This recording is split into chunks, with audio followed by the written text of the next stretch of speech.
I'm Jen Taylor Skinner, and this is the Electorette. On this episode, I have a conversation with Jackie Singh. Jackie is a cybersecurity expert who worked as a threat analyst for President Biden's campaign. And she recently founded a very popular and very illuminating newsletter called Hacking But Legal. I've followed Jackie online for a while now, and her social media posts about online privacy and cyber crimes are really insightful and eye-opening. So I was so excited to finally sit down with Jackie and ask her all the questions, specifically about the hidden risks we all take as cyber citizens, a topic very few people seem to be talking about, especially in the context of how this shapes our political discourse. Jackie and I talk about Americans under surveillance and how data that's being collected under that surveillance is being used. We also talk about lax privacy laws, PSYOPS campaigns, nefarious foreign influence campaigns, and finally, we talk about the best way to navigate the cyber landscape during one of the most important election cycles of this country's recent history. So I hope you enjoy my conversation with Jackie Singh. Jackie Singh, thank you so much for joining me. Thank you so much for having me. I'm excited to delve into the wild and crazy topics that I am sure we're going to come across today. Yeah, excited. Yeah, it is an exciting conversation, right? Would we rather have it another way, of course. But I want to talk to you about the ways in which Americans are being surveilled. And I think that the level of surveillance that the average person is under in America on any given day, right, is probably greater than we all realize. Some ways are obvious, like if you're in a mall or in a bank or in an elevator, you can see that there are cameras, but there are probably more insidious ways, hidden ways we're being surveilled that I'm hoping that you'll point out in this conversation. If I just think about my typical day, we have Alexa devices throughout the house. We kind of use it as an intercom system. It wakes me up in the morning, the alarm, it tells me the weather. We have Apple devices, iPads, iPhones, watches. Everything's connected. It's connected to my car. It's connected to, the thermostat. Everything's connected. So how much surveillance am I under just generally, or the average person? And how much should I worry about that? Well, I was working at the Surveillance Technology Oversight Project as a director and engaging in a research project in which Albert Fox-Khan, who founded the organization to litigate and advocate against systems of surveillance, particularly the government's use of said systems and data, I was able to look online for cameras that were presenting themselves to the internet using an IP address. And what I found was quite shocking for me personally, in the sense that there is a surveillance iceberg that we all kind of live with, where the majority of the surveillance that we are aware of kind of is above that little bit of the iceberg that pokes up above the water. And the bits that we don't know about actually form the larger kind of compendium of surveillance systems and devices that exist and that are aimed at us without, necessarily our knowledge or, certainly not our consent. And so during the course of this research project, I was able to identify 17,000 in my immediate recollection. The number was a little bit higher than that, I think. 17,000 or so devices across the 5 boroughs of New York City with concentrations in particular zip codes. And so just identifying one brand of camera, which is really important to note that those 17,000 devices all came from the world's largest surveillance manufacturer, Hikvision. It really shocked me. We drive past the automated license plate reader on our way through the school zone. We are in a world where security cameras have become very commonplace. And so your neighbors have Nest devices or Ring cameras, right, that are capturing movement to and from, your apartment or your home, right? You're walking your dog down the street, your neighbor's surveillance devices are capturing that movement.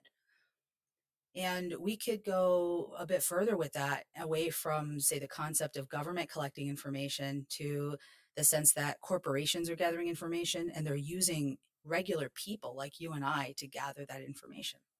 For example, if you have an Apple device, it is almost certain that your device uses the UWB, the ultra low power Bluetooth module inside your phone, in order to communicate and engage with the Apple network, in order for people to find their lost devices, to find AirTags, or to use AirTags. In fact, that's how the system works. Everyone is essentially enrolled by default into this program that shares information about the whereabouts of devices that simply moved past you, that came into contact range, right? And within network range of you, unbeknownst to you. And so it's not just a sense that governments are collecting a lot of data and doing things with that data and even buying data from data brokers that they didn't capture themselves, but that everyone is being turned into a sort of sensor because we carry so many devices with us and all of those devices are connected. So it's really hard to say, what type of surveillance regime you're actually under, because our policies in the United States specifically pretty much allow it to be a bit of a free for all. As long as you click that terms and conditions and you affirmatively consent to whatever is in that big block of text, we're considered to have gone through a consent process. We're considered to be legally absolved, say as a corporation, legally absolved from the collection of that data, right? And I think there are a lot of assumptions that get built in there that aren't really considered because we're trained to just click the T's and C's and to agree to them so that we can use products, so that we can do things. So we don't necessarily have the expertise to understand how those T's and C's are being presented to us and what it actually means to install a new app on our devices, whether that's a laptop or a phone.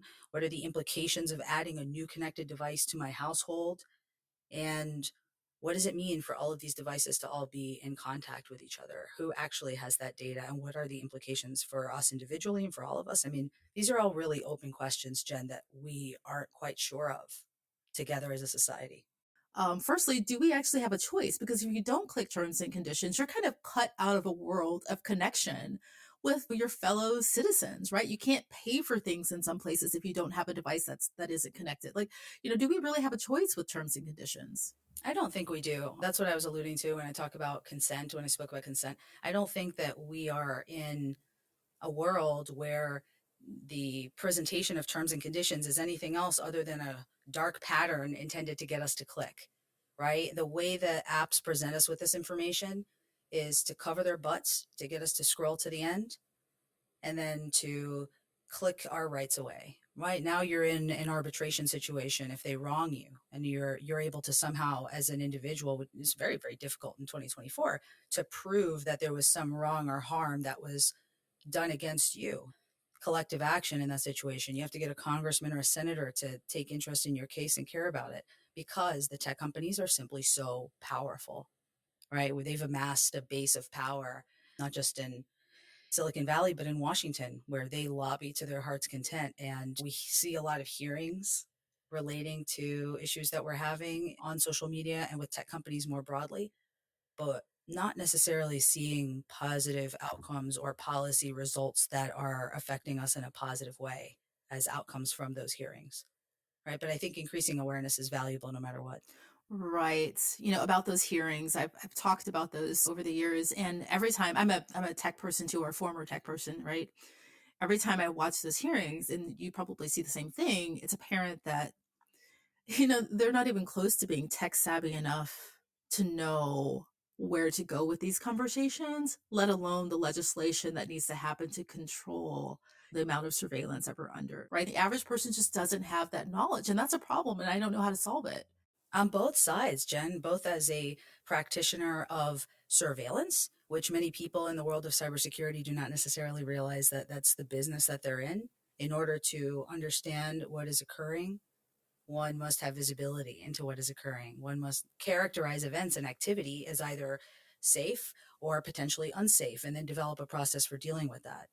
So, cybersecurity operators, especially at the larger companies that are processing bulk amounts of Americans' data and of data of global citizens, right, or people from other countries, we don't really have a lot of safeguards on that. And we don't have a lot of thought as to ethics. It's simply we're cybersecurity professionals. We work in this business. We're doing the right thing.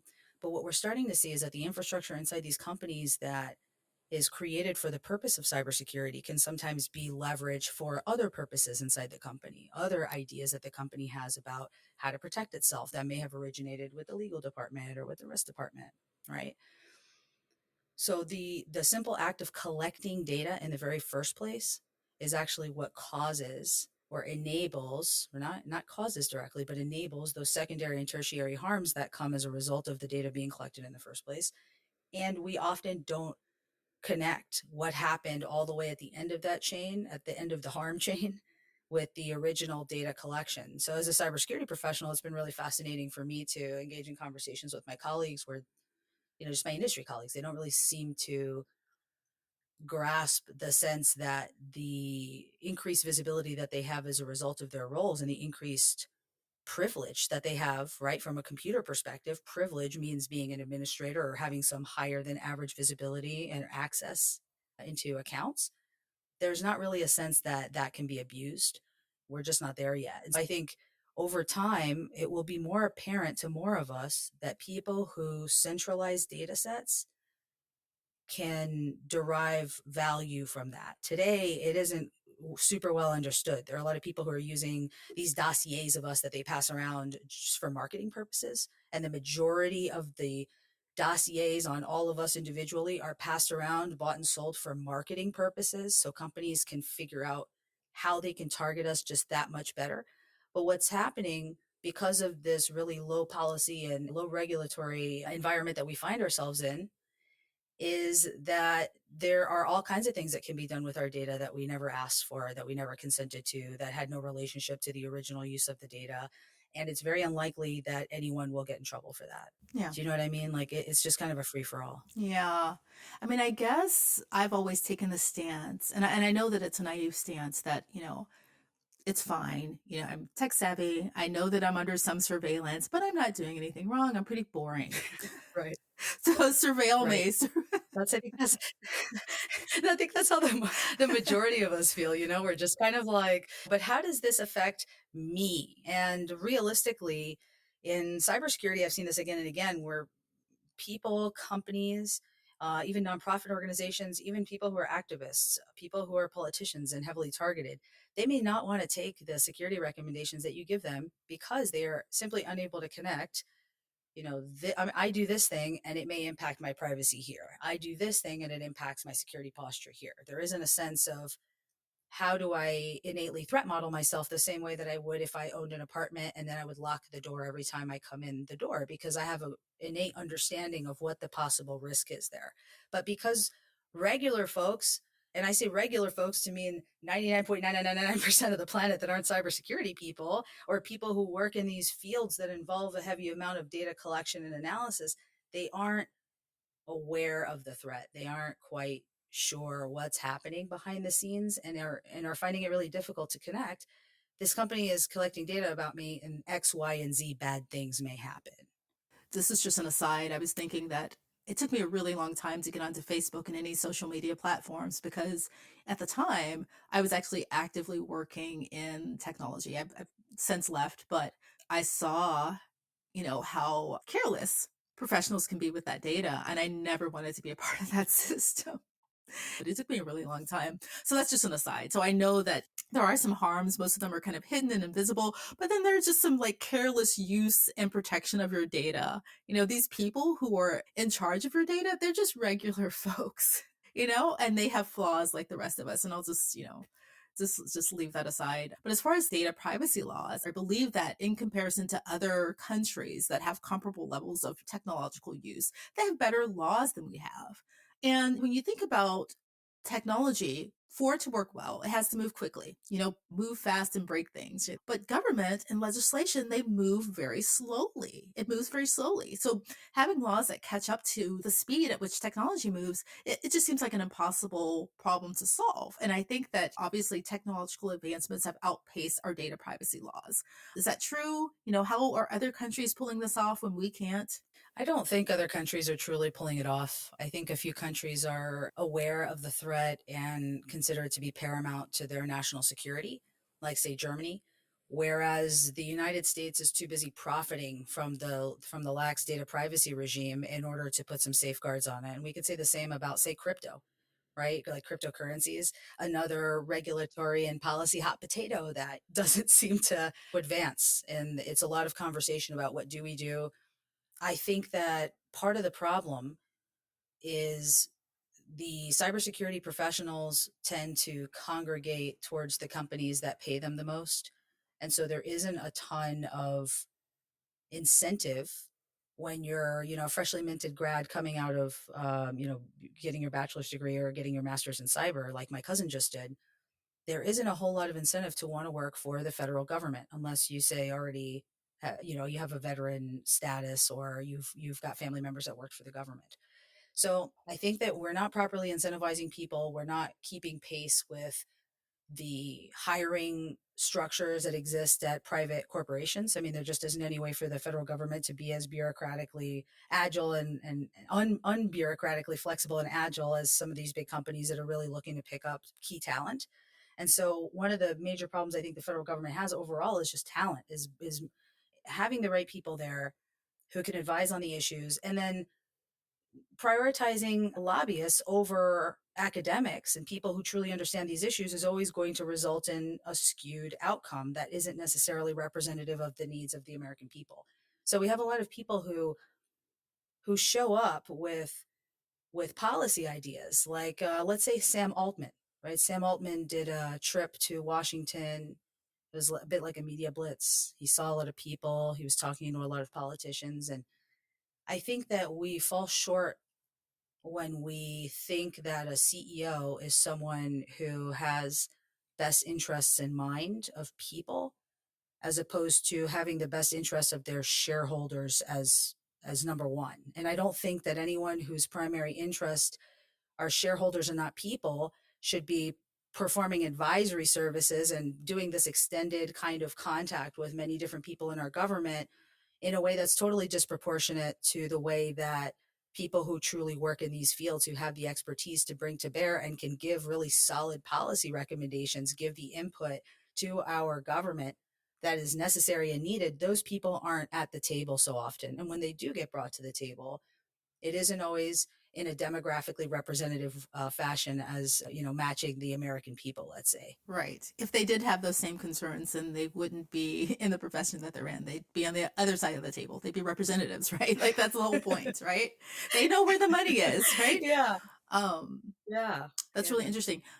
So instead we got, Mr. Altman, um, just kind of presenting his view and his perspective on his technology, which he considers to be world changing, and has a narrative for how he wants to promote that, which was developed not just by himself, but presumably by his team of people who are experts at PR and marketing and legal and risk and strategy and all of the different pieces that you need in order to run a very successful startup. And so I think that our electeds are often listening to some of the wrong people. And as a result, their priorities are getting skewed often in the wrong direction or in a less effective direction than they could be. Right, right. You would think that they would have learned that lesson following the 2016 election, right? But alas, here we are. Alas. I want to talk about some of the hidden risks to individuals, right? Can you tell us, what harms are happening just to the average person every day? And then we'll move on to national security risks, but just the individual. Yes, I wrote an article about a concept that I'm calling SAP, SAAPP. I wanted to drive a new concept or label a concept that's driven by activities and behaviors that I've seen growing on the internet, and very specifically growing on Twitter since the takeover of Elon Musk. And what they are strategic attacks against public participation. SAAPP. In the world of law, they have SLAPP, which is a convention coded into law that prevents regular folks from getting into trouble for having discussions publicly or with their communities about people who are public figures, right? And so there are laws that help protect citizens so that they can engage in their First Amendment protected speech. What we don't have is an understanding that there are individuals who are paying troll farms and reputation management companies that often work on PR support or like emergency PR help for people who are in some kind of a situation that involves public recognition, right? Some kind of a crisis communications type of role. And these firms are often engaging in these strategic attacks against public participation. So what they do is they're hired to target an individual or organization or person who is opposed in some way to their business or their activities. This often comes in the form of an activist or a journalist. And then what they do is they engage in very targeted harassment in order to get that person to stop. And it really seems clear that they engage in some level of psychological profiling. They look at everything you've ever said and done. And then they follow you online and look for ways to take down your drive, your confidence, your reputation, any type of statement that they can make or action that they can make, whether that's sending you a private DM, replying to you, replying to other people, DMing individuals that you've had a public conversation with, anyone who supports you, right? And they look for ways to say this person isn't okay, this person isn't safe, they're an awful person. Think Hunter Biden, right? All of this stuff that happened with Hunter Biden and continues to happen with Hunter Biden is absolutely a strategic attack against public participation for him, which in my opinion was successful because it kept him out of the public eye for so many years. He didn't defend himself until very recently. And I think the idea was, let me just kind of hunker down and see if I can wait until this blows over. But what it does is it creates a scenario where they can exploit the information again and again anytime that it becomes interesting for some reason. Let's say a community on Rumble, right? Some conservative activists on Rumble find some information about Hunter Biden and decide to get it trending virally that day. It just becomes another opportunity for them to re-elevate the conversation and bring it up again and again. So after listening to Hunter, I do think that he's been attacked in a way that is unique to individuals in the public eye during this internet age, in the digital age, that is aided and abetted by organizations that are supposed to have some level of protection for us. So, key point, Twitter with their trust and safety team, which was let go and replaced with a shell of its former self, as I understand it. Yeah, I mean it's happened to you, right? To some extent.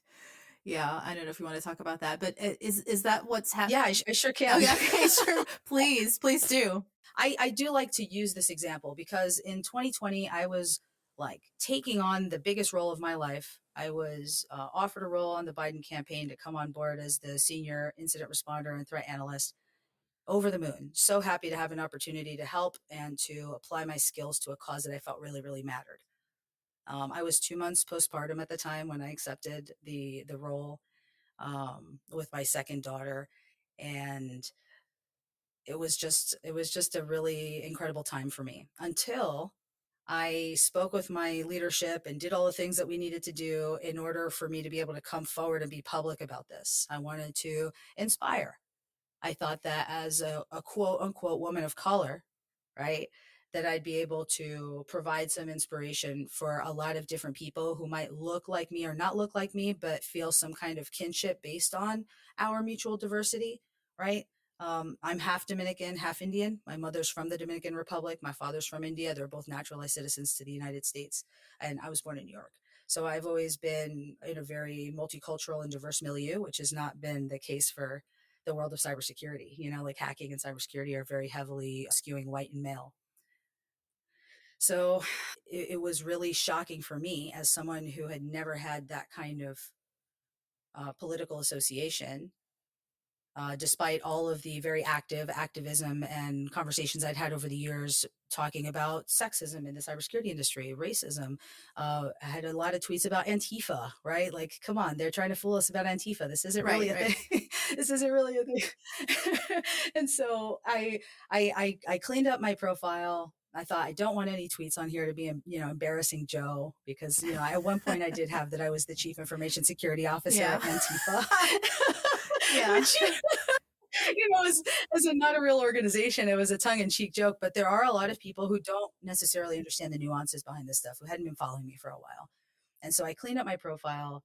We talked about it at work. I said, okay, let's do it. And I announced it. And the week that I announced it, it turned into a doxing incident. It turned into FBI in my home. It turned into having to go to the police to ask them to ensure that they don't accidentally swap my home, right? And have someone call in a violent attack at my home, which causes a police response that could be very devastating, especially to someone who isn't white. Yeah. right? There's a tendency to ask questions later and to shoot first, pew pew, right? When you're Right. when Right. you're Right. brown or black in America, that's just the reality. And so nobody wants to call the police if they don't have to. Right. And you certainly don't want them called to your home in the case of a false response. And so I had to still do my job through all of that. And if I could go back and take it back, I'd have to think about, what could I have done better? What could I have done better to protect myself? Could I have contacted the FBI ahead of time? Like there Yeah. isn't really anything I could have done. And realistically, the people who could have protected me were Twitter, and they didn't. Yeah.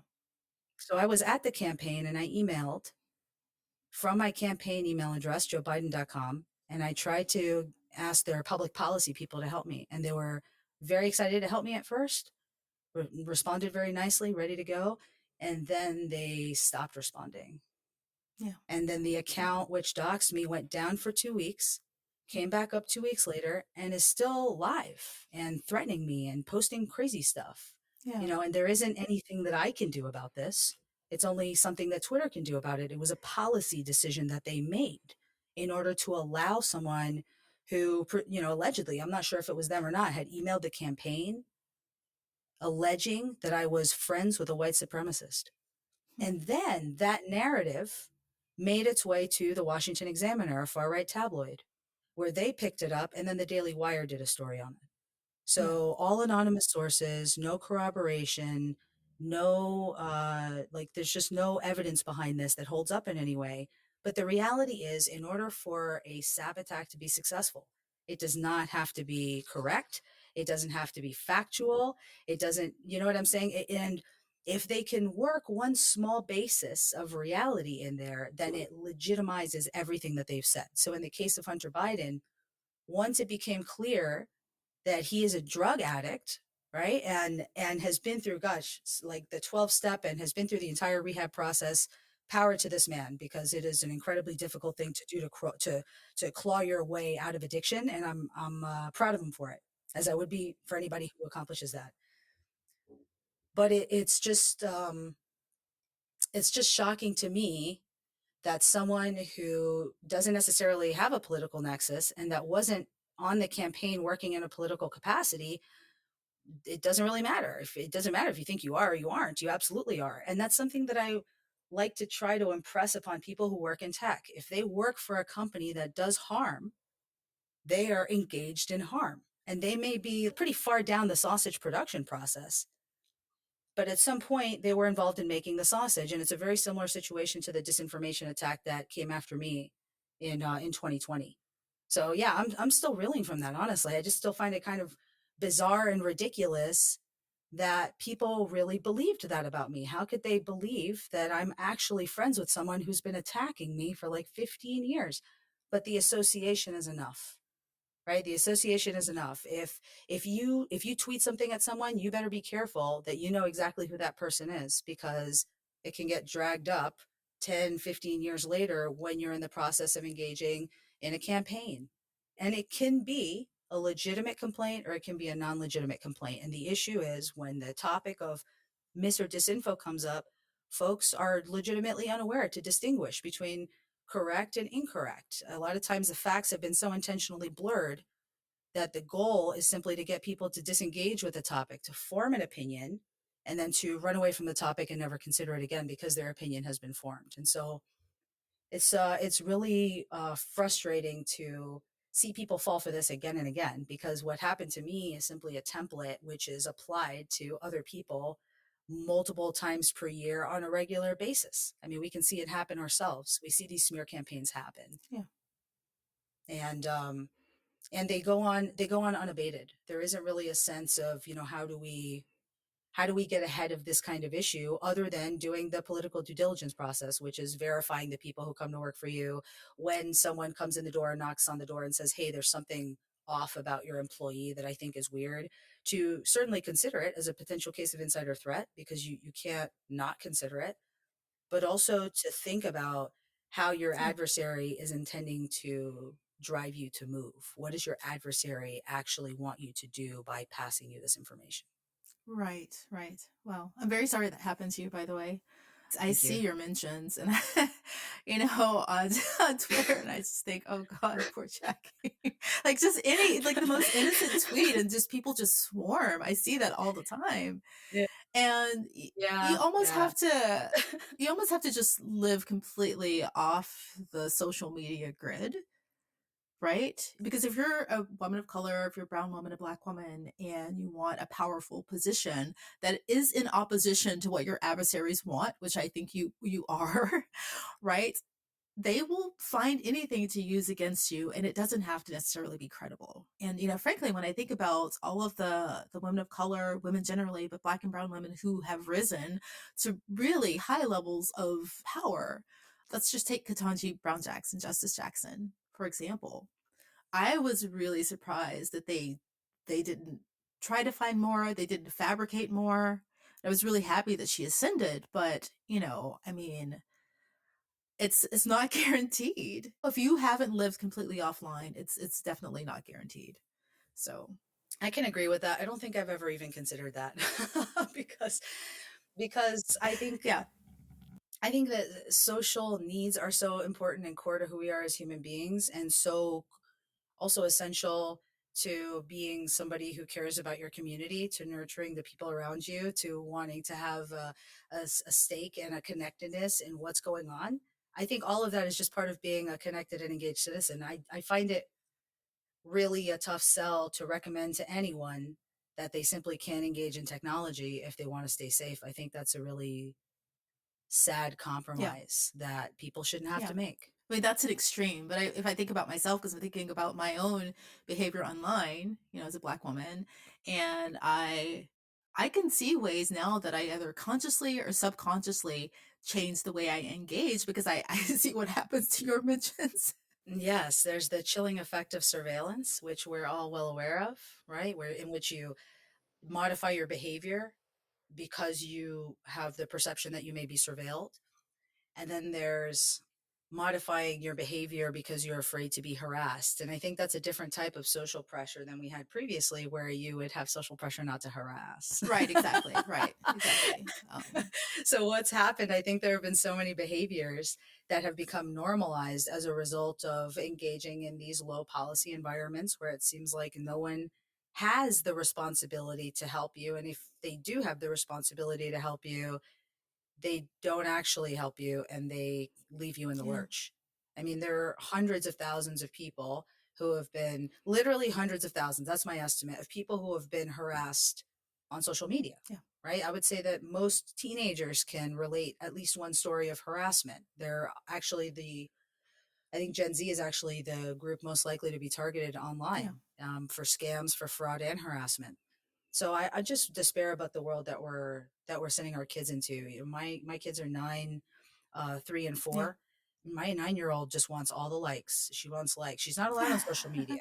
Okay, so she looks Yeah. for ways to engage in social media without engaging in social media. So she's on like a Lego app for kids where she posts her Lego photography, and anytime Oh, she that's gets when she gets the likes, she's like, "This is the best thing that ever happened to me." Right? I love that for her, but I also am concerned that the feedback that people are getting is affecting their behavior in ways that we can't even begin to quantify today in 2024, and being a yeah. digital native like her, even more so.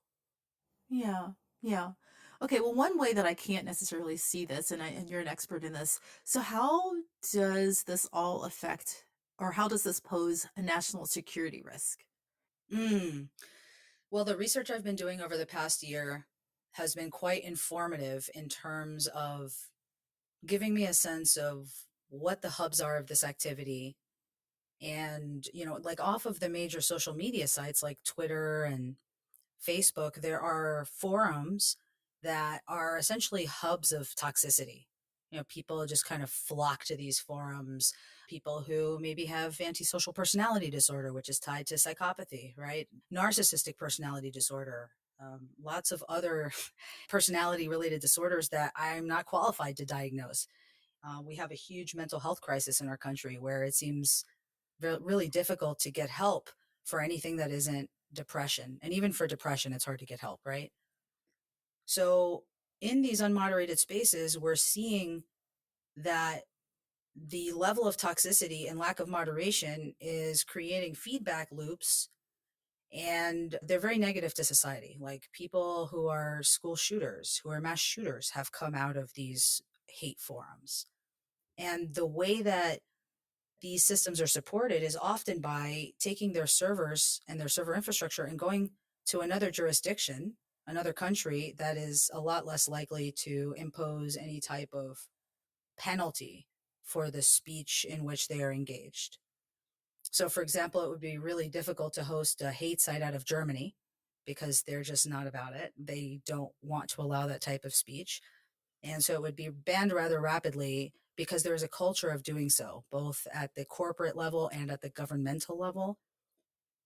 And here in the United States, we sometimes see similar, although there are a handful of companies who espouse a quote unquote free speech imperative that prevents them from being able to remove any of their customers.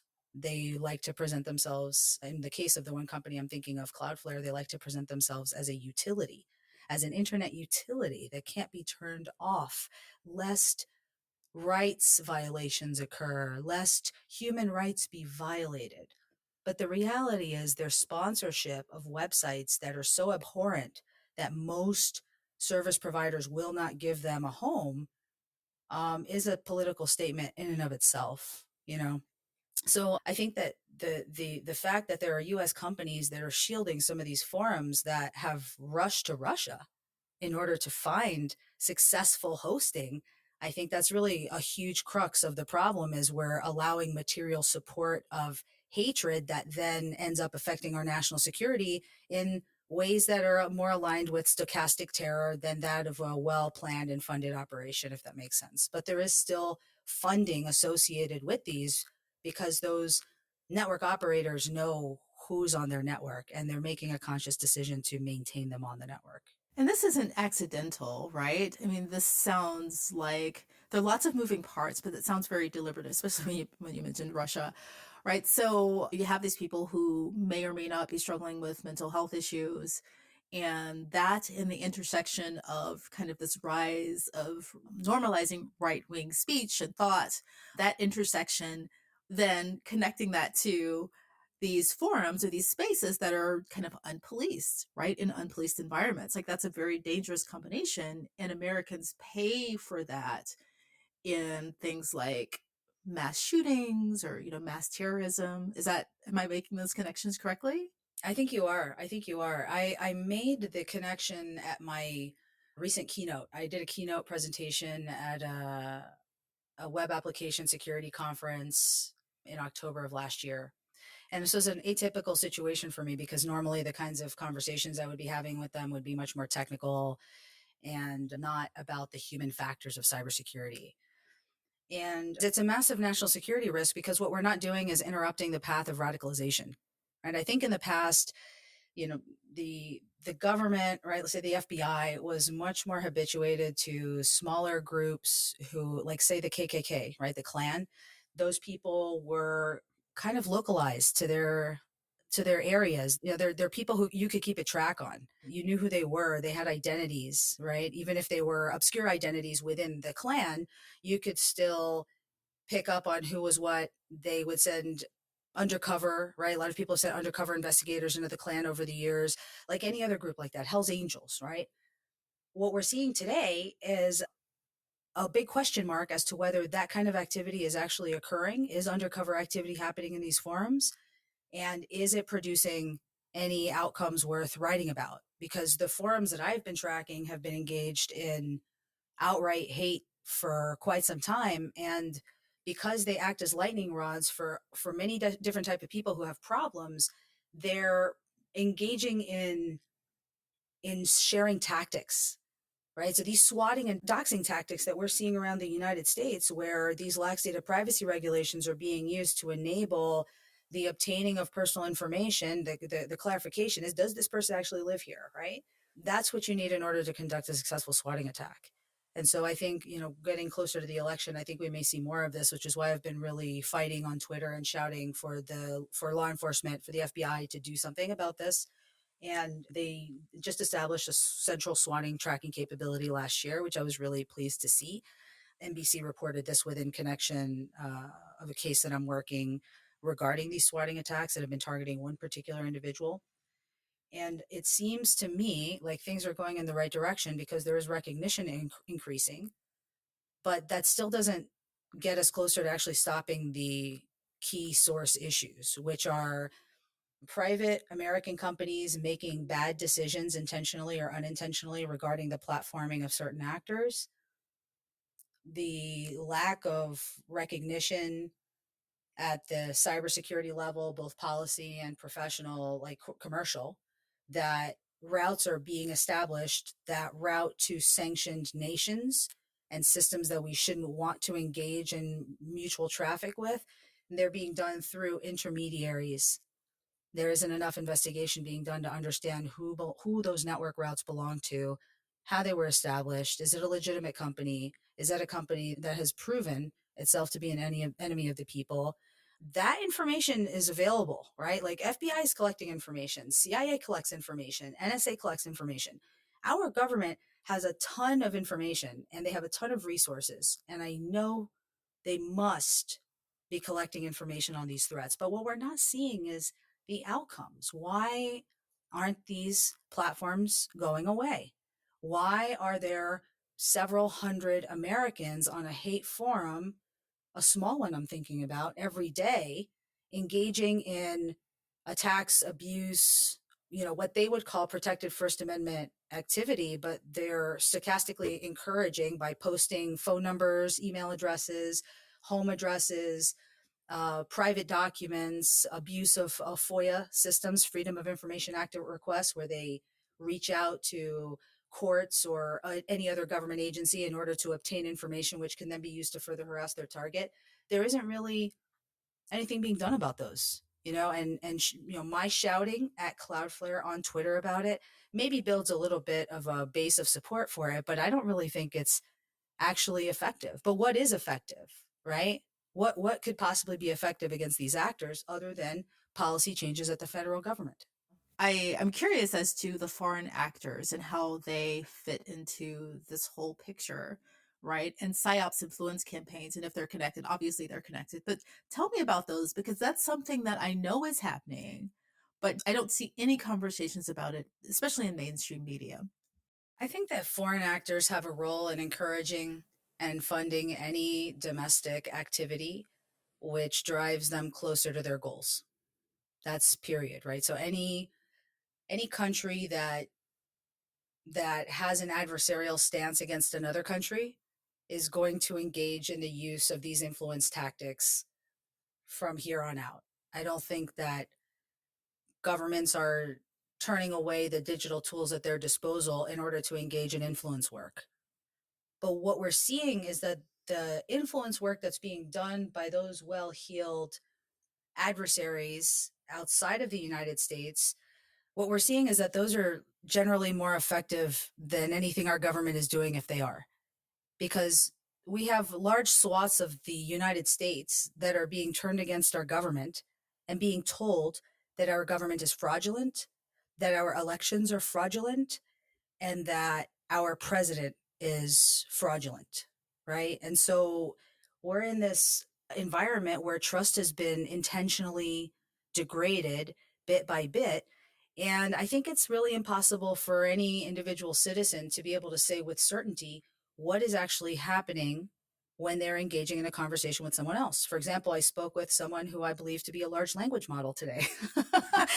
This is a person who is clearly using GPT, but are they doing it through the Twitter API? Are they paying $1 million a month or whatever Elon wants for the API in order to engage in that business? Because if so, that's fairly sinister. I mean, there are a limited number of actors across the world who can pay for access to the Twitter API firehose and that two-way programming interface that allows bots to run and to operate really freely.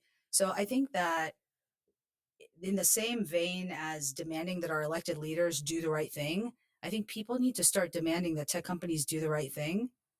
And that won't come to bear until we know more about what it is that they're actually doing, which they try very hard to keep from us.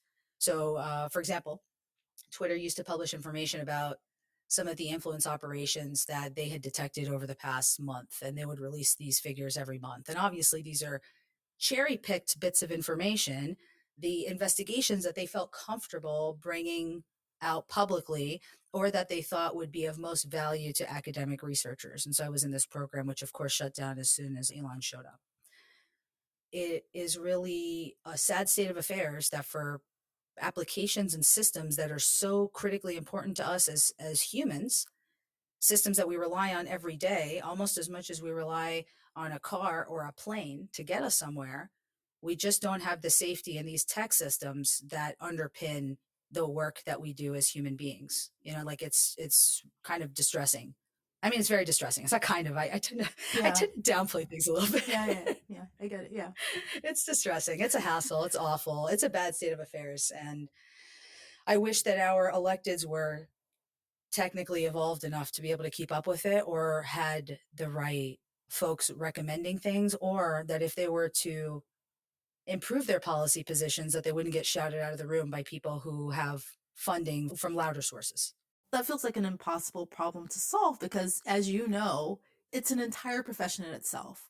People do this for their entire careers to become as tech savvy as you are, right? To expect someone to be able to run a country and to be as tech savvy as they need is not going to happen. The second thing is that whenever I hear someone mention PSYOPs campaigns and foreign influence, there's always this kind of collective eye roll, like, oh my God, a conspiracy theory.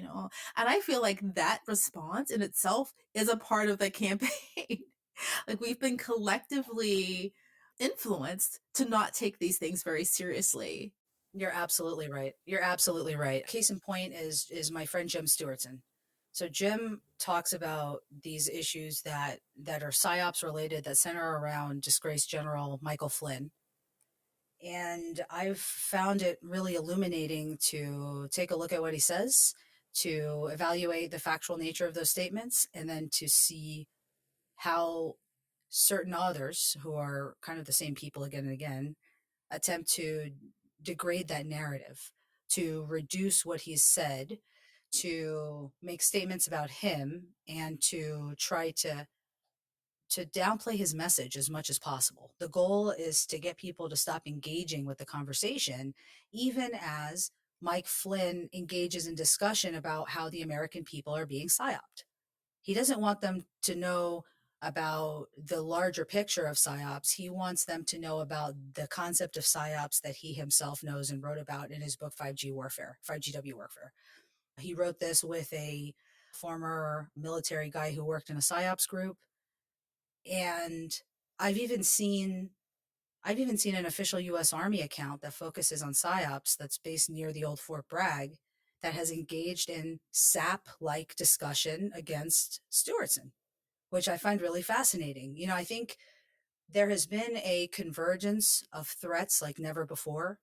There has been a unification of the global far right in a way that we only saw maybe once before, and I hope we never see again.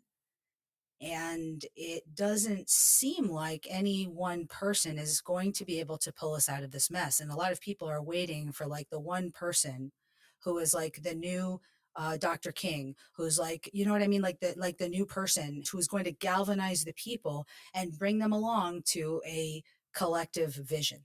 That's what everyone's waiting for. I don't think that hero is coming. I think that hero is each of us.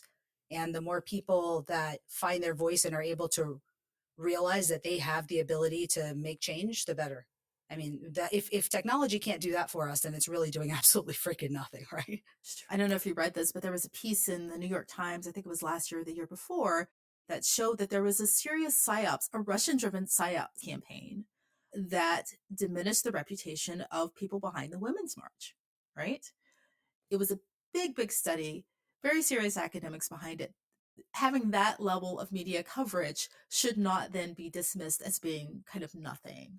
Yeah, I think this stuff builds up. I think cultural awareness is a slow process. It's a lot slower than most people who work in activism would want it to be. If you're trying to change perceptions and you're trying to do it at a large scale, that's exactly what the psyopers are trying to do. And they're working overtime and putting a lot of money into making sure that we never even consider that if someone is presenting themselves as Joe Bob in Ohio who loves football, and he goes out hunting every week, and you know that's how he presents himself on Twitter. Like, most of us are just going to believe that that's Joe Bob. Like, we have no reason to believe otherwise. We just can't possibly grasp the machinations. And when you try to present this to people, I've noticed that the cognitive dissonance, if they have indeed bought in to any conspiracy theory that's been affirmatively labeled as such by, say, academics, right, widely understood amongst people, that this is a conspiracy theory,